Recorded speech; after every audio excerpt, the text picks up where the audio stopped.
Well, yeah, we'll kick it off with Xavier Mustafa. We're not going to go into much detail about the pay-per-views from the past weekend, which were Impact Slammiversary and WWE's aforementioned The Horror Show at Extreme Rules. So, overall, guys, what were your thoughts on Slammiversary?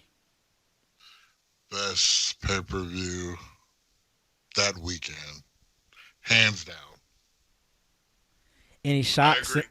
Any shocking things? Any surprises? Were you surprised on the people who came and debuted? Were you surprised on the way that it looks like people were going to be utilized? Because we know some of the names that actually leaked, and we're going to get into talking about two Well, of those people the in the biggest podcast. shock came at the beginning with the return of the Motor City Machine Guns taking on the Rascals in that open challenge. Now, everyone thought it was going to be Gallows and Anderson, who did come out to kind of like a whimper, in my opinion.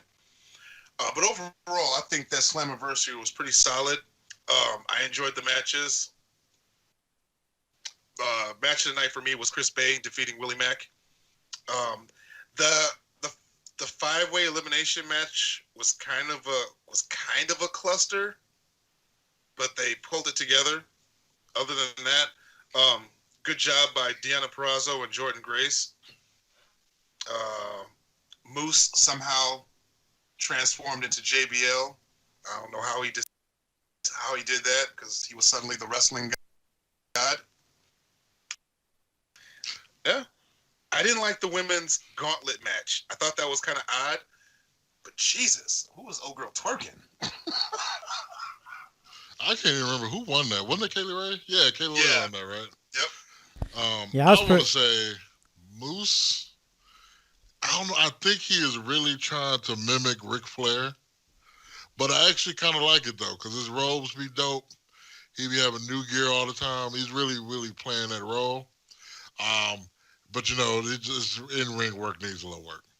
Um, and then you made a mistake. It's the new Knockouts champion, Diana Perezzo. Oh, excuse me. And then I like the way they did the 5-way where they kind of worked us because they said that it was going to be. Wait, was it going to be a 5-way? Did it end up being a 6 or was it a 4? It was Ended supposed up to be a being a 5. four-way. Supposed to Okay. be a four-way.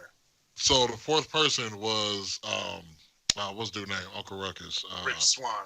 Rich Swan. There we go.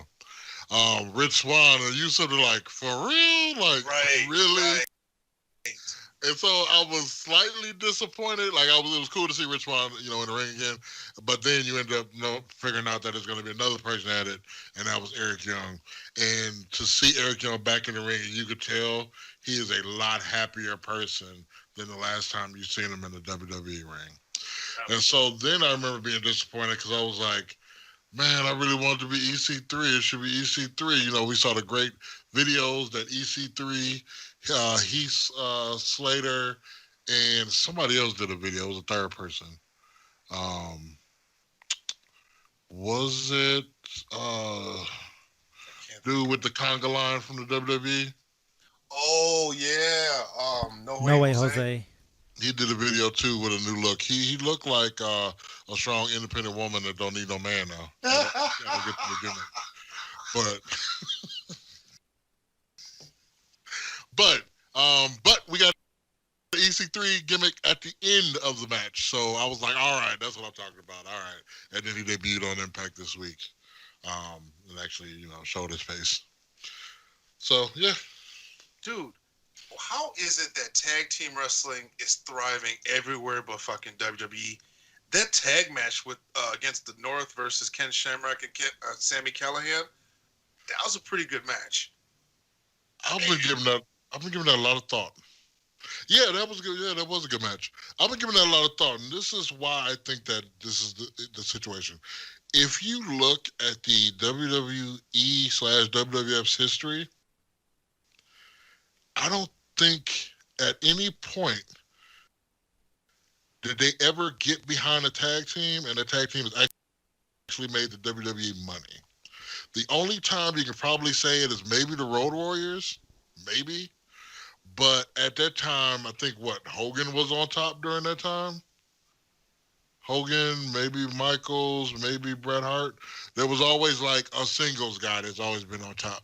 And I think that's kind of like Vince McMahon's go-to He's like, you know what? I'm not worried about these tag teams because at the end of the day, it's going to be the single competitors that's going to make me my money. Well, they always said Vince isn't a fan of tag team wrestling, so that would explain. Get rid of the division. Right. Or not have two separate tag team title belts.